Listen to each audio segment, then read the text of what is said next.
And the more I surrendered emotionally, the more I allowed the release of these emotions which was stopping my capacity to understand.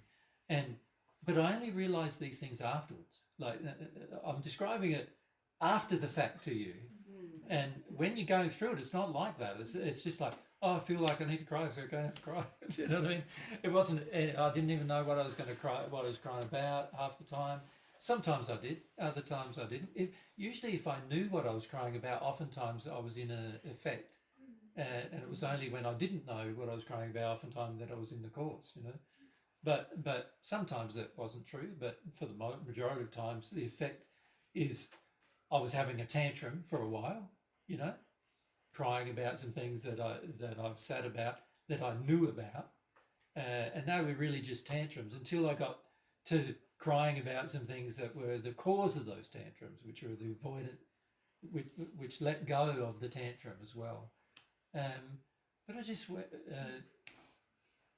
let myself go through it. Of course, nobody can live with me during it, because the majority of people would have stopped me.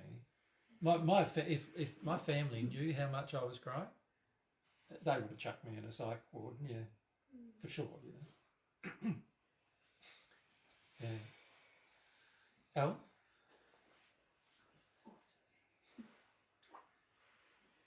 So it seems like, you know, God's created something inherent in us, which is a desire for good feelings, for, you know, Yep. joy. And then what we've done, just our whole life, I mean, I'm just seeing this now, Yeah. that we've created physical or emotional addictions because we want it, but we don't know how to get it. That's right. We don't understand that the pain that's within us, when we avoid it, it also precludes good feelings. Yeah, and so then our addictions intensify in order to feel good. And the reality is now I can feel good just sitting down alone by myself doing nothing, you know what I mean? So it's sort of like, yeah, back before I started this, of course, that wasn't the case at all. I had to be pursuing something that I feel would make me feel good. Yeah, it's remarkable how much, if you just follow God's way and trust it, how much in the end you come out with so much clarity. So now, you know, when I describe things to you now in sort of intricate detail in many cases, right? I didn't know any of these things. Like, I didn't understand any of these things. I couldn't just, even when I was going through them, I couldn't explain them to you. It's only afterwards that I've been able to put it all together and go, oh, this is how it all works, you know, that the truth of it is now a part of my soul, so I now understand it well. But I didn't understand it well while I was going through it. All I understood was, if I feel, I'll get there. That's it. That's really all I really understood. And for the first 7 years of doing it, and I've been doing this now for nearly 20, this is my 28th year. So for the first 7 years, so the first quarter of doing this, I really didn't understand what was going on for the majority of my emotions at all. I had no idea. But I just trusted one thing, and that was, if I just keep feeling, I will progress. If I just keep feeling, I will feel relieved, and eventually I'll feel happy. Thank you for That's being it. the vanguard. Yeah, well, I don't know. You know, obviously there are people in the spirit world who have done this, you know, but I don't see too many. In the first century, I didn't need to do this. So it was something I had to learn in this life. In the first century, all my emotions were pretty good.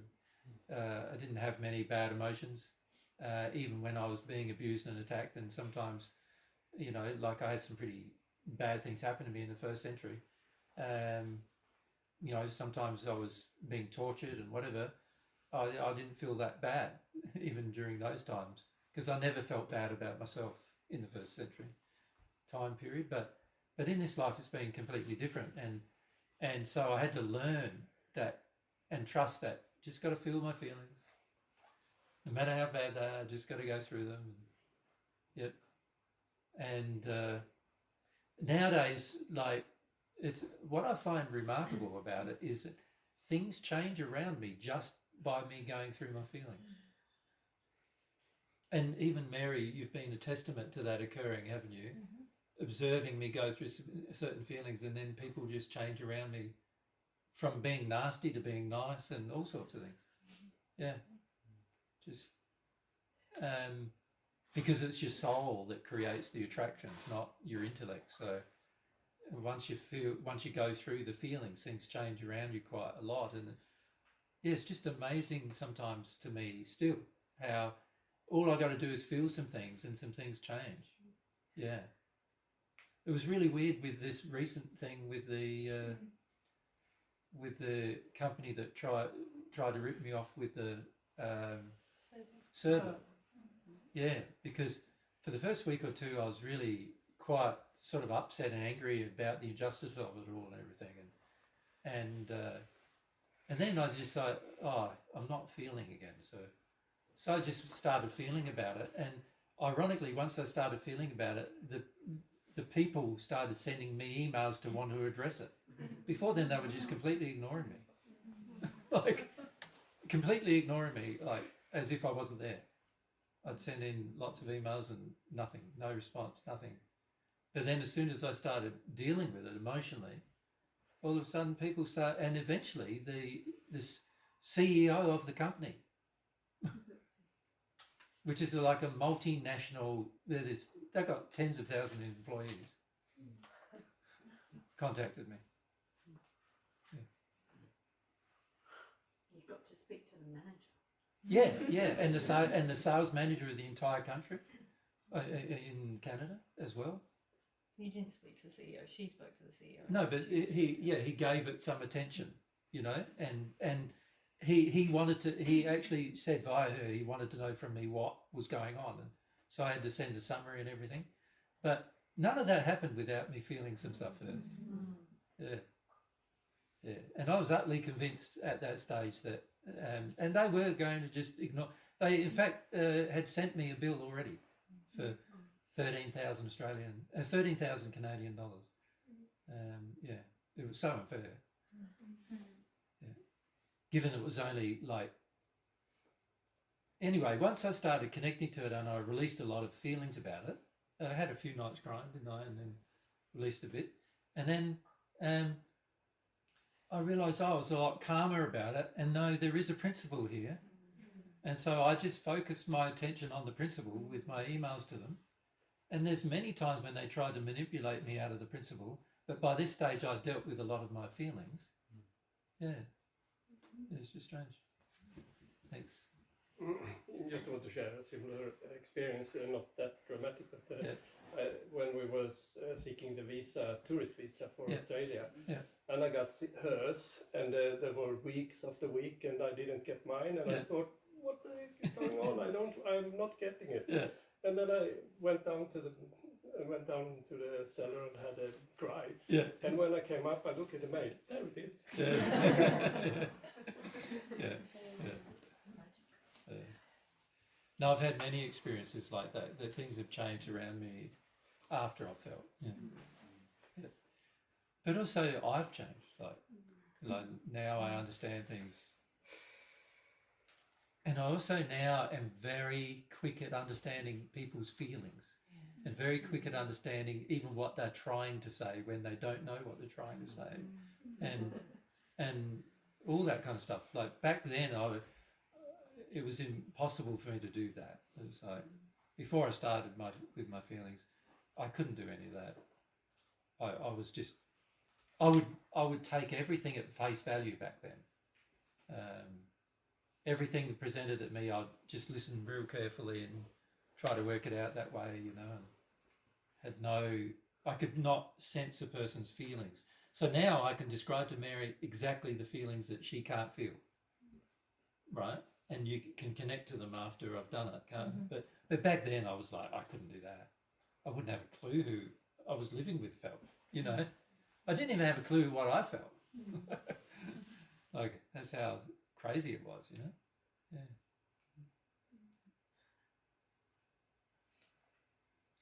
So all I can do is encourage you to do the same.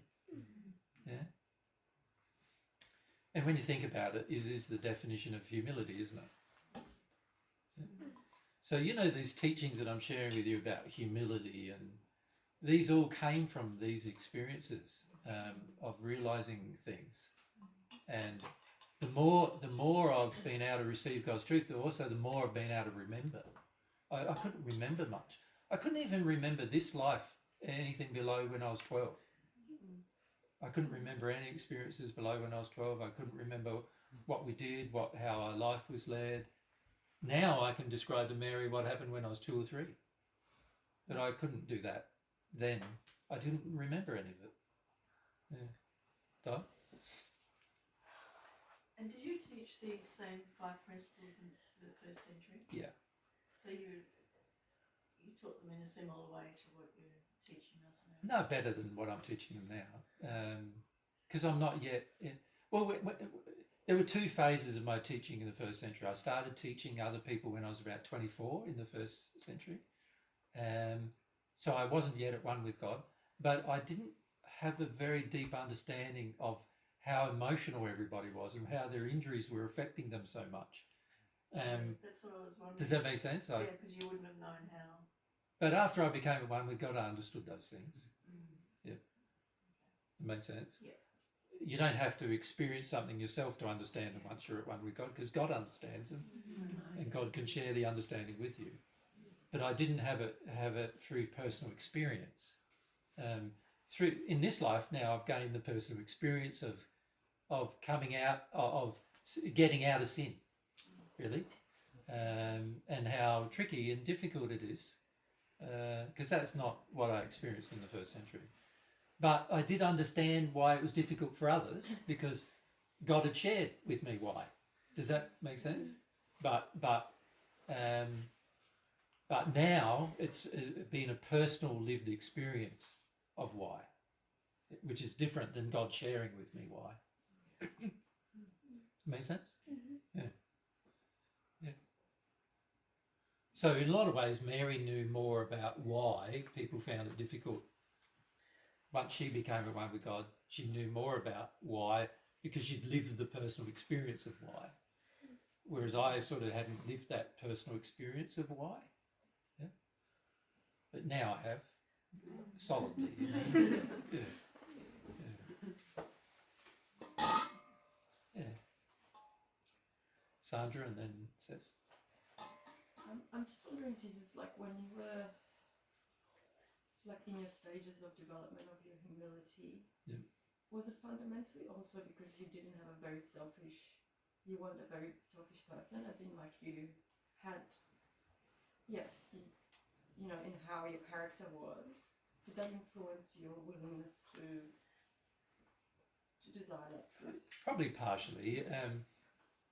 My upbringing was that none of my family really cared about me very much, or spent much time with me, or understood me in any way, or rewarded me for anything I did, or anything like that. So I hadn't had a lot of personal addictions established by the time I was in my 30s, aside from just doing things for other people all the time. And one of the biggest things I've had to learn is actually how to love myself properly, because I didn't really have a concept of that at all. And wasn't one of your motivations to Avoid emotion. feel, when it was so that you could love your boys properly? Yeah. You could love My others main properly. motivation was, I knew that You had enough character to know that you wanted to love others. You just didn't get how. And then as soon as you sort of learned that, you were like, I'm doing it because I want to in love. reality, when I began, I really wanted to die, but I felt that I couldn't because I still had my sons. If I probably didn't have my sons, I probably would have died. I would have pretty killed myself. But because I had the 2 boys, Tristan and Caleb, my feeling was I couldn't harm them so much by killing myself. That would make them, like, I could feel that would make them, you know, they'd hurt from that decision. Even though they might not care about me very much, I knew that they'd hurt from the decision, you know, that they'd been abandoned and other things that they would feel, and I felt like I can't do that. So then I realised that the only thing I can really do is be happy. I can't just live. I've got to learn how to be happy. So that's what caused me to start this quest about how to be happy. I thought, before then I didn't really have a personal quest to be happy. It was more like making other people happy. But I didn't really have much of an idea of how to be happy myself. And so I decided that at least for the sake of my two boys, that I had to learn how to be happy. And if I couldn't be happy, I couldn't teach them how to be happy either. So I realised that I had to learn how to be happy, even if it wasn't for my own sake originally. I had to learn how to be happy with life and happy with my life and so forth, because I wasn't happy. And so that caused me to feel like, well, how do you go about being happy? Like, what do you have to do to be happy? And then I realised I had a lot of feelings in me that were sad, not happy, you know, like, and it made sense logically to me that I couldn't be happy while those feelings were in me. Yeah. So then the question came, well, how do I get them out of me? And I read a lot of stuff about it initially, but then I realised that reading about it didn't make it better. And it was only when I started the body work thing that I realised, I'm releasing some things. I'm connecting with some of the sadness now. That's good. Because before then I couldn't even connect to it. And once I started connecting to it, then I realised, I feel a bit relieved now, because that's as good, you know. And so that sort of, there was a gradual change in my belief in holding on to emotion versus releasing it. And once I became convinced that releasing it was the way to go, then it became my focus. Like I lived for releasing emotion. Does that make sense? And literally that was the case. Everything I did was about, if I had to go and cry, then I go and cry. And I found that it distressed everybody around me if I did it in front of them. So I never did it in front of anyone else. So I lived alone. I had a house that I owned. At the time, I owned 10 houses, actually 13 houses actually. But I lived in one of them, and I still worked and everything during this phase. But every time I needed to cry, I just went home. And if I needed to cry for 3 days, I cried for 3 days. And if I had to cancel work, I cancelled work. And does that make sense? Like I just did what I needed to do. And fortunately, I had enough sort of income coming in to be able to do that. And I realised trying to tell sometimes people would get a bit of a glimmer that I was doing this, you know, and they'd ask me about it. But I found that even explaining it to them, they'd think I'm an idiot. And all that did was shut me down. And all that did was cause me to worry about what I was doing. And so I thought after a while, there's no point involving anybody else in it, because all they do is get worried. They worry because they worried about their feelings. They worry about yours too. And so after a while, I felt like, well, that's pointless doing that too. You just don't. The best thing to do is not tell anybody, and just go through it. You know, yeah. So you know, when you guys say, I've got to go and talk to that person because I've got to tell them about how I'm feeling about this, I go, why? Having them feel something is not going to help your feelings. So during that time I learnt a lot, but I didn't really know how much I was learning until afterwards. Yeah. So it's very strange. Yeah. And this is why with you guys that I can tell when you're not doing it. You know what I mean? Like, yeah. Because it's easy to tell when you've done this. It's easy to tell when somebody else isn't doing it. Yeah. But it was an enlightening period of my life too. I found out a lot of things. And by the way, I had to make a lot of decisions. during that time, I lost my religion, I lost all my friends, I lost my family, I lost my marriage, I lost my children for a period of time. I lost not access to them, but they didn't want to see me for a period of time. I lost everything. Yeah, my job, my welfare, my every friend I had. I had a lot of friends. Like there were probably 3,000 or 4,000 people who knew me, and I lost all of them. I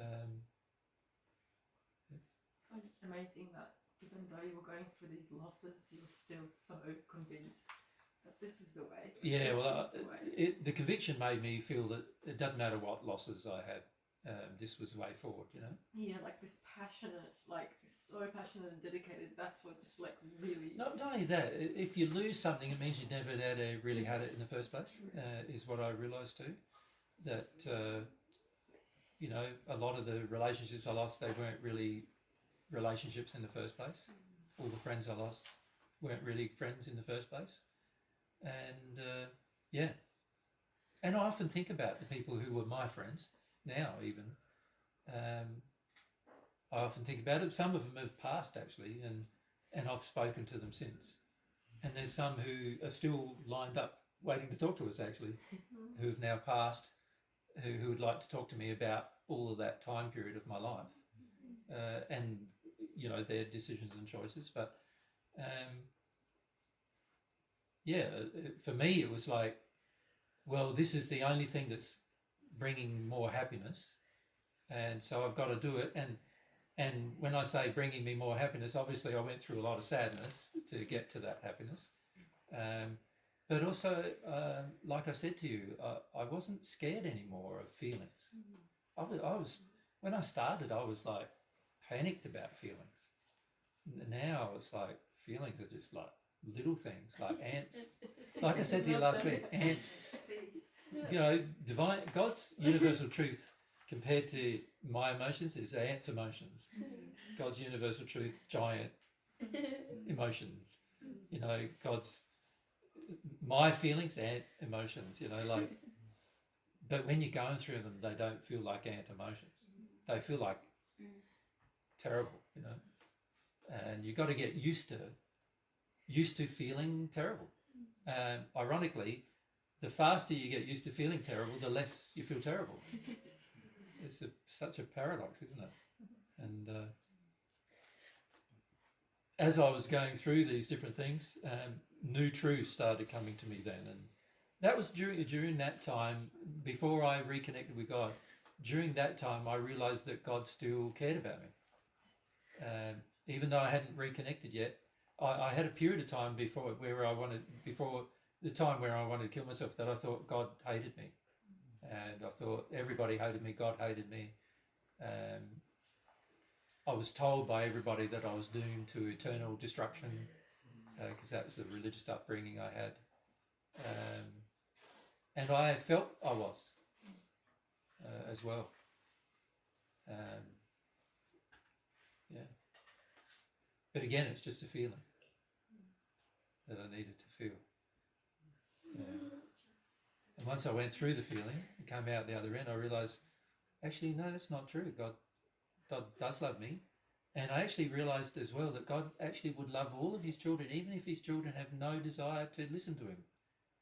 I had that realisation for the very first time in my life, actually, in this life, you know.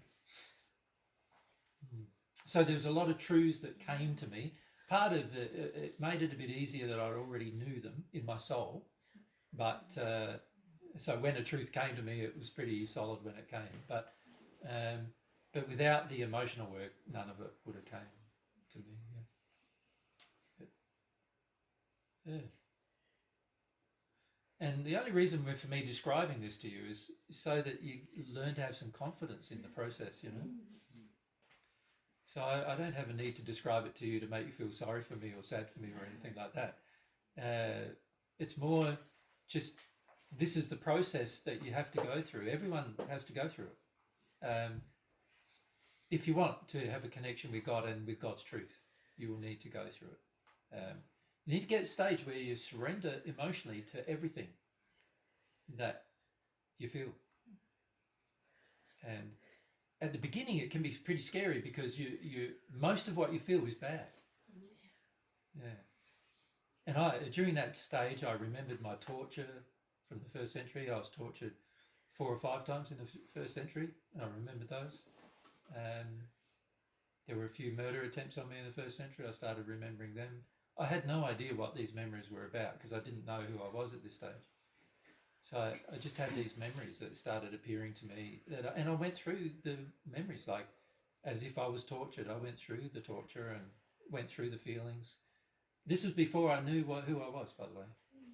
So it was like I had feelings of being tortured and I felt like, well, I just needed to feel them.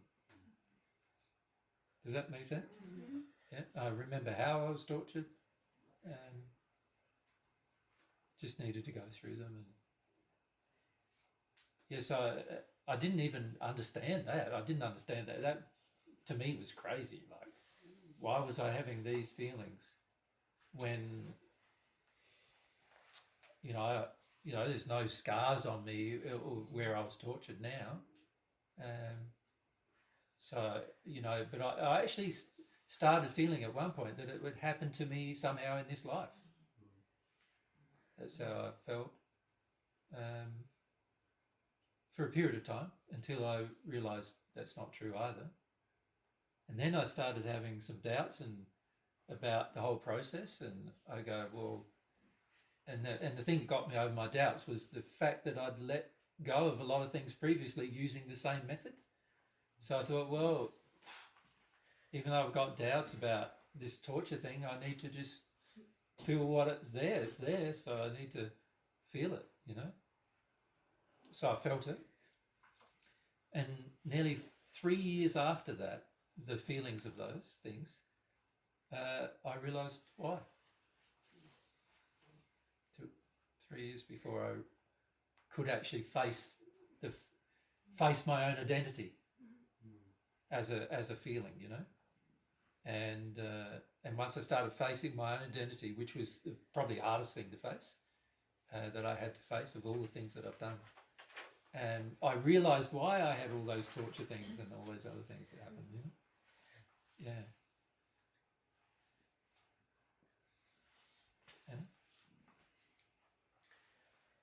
To me, it feels really valuable that you share this experience of your experiences of your process, because that gives me confidence. Yeah.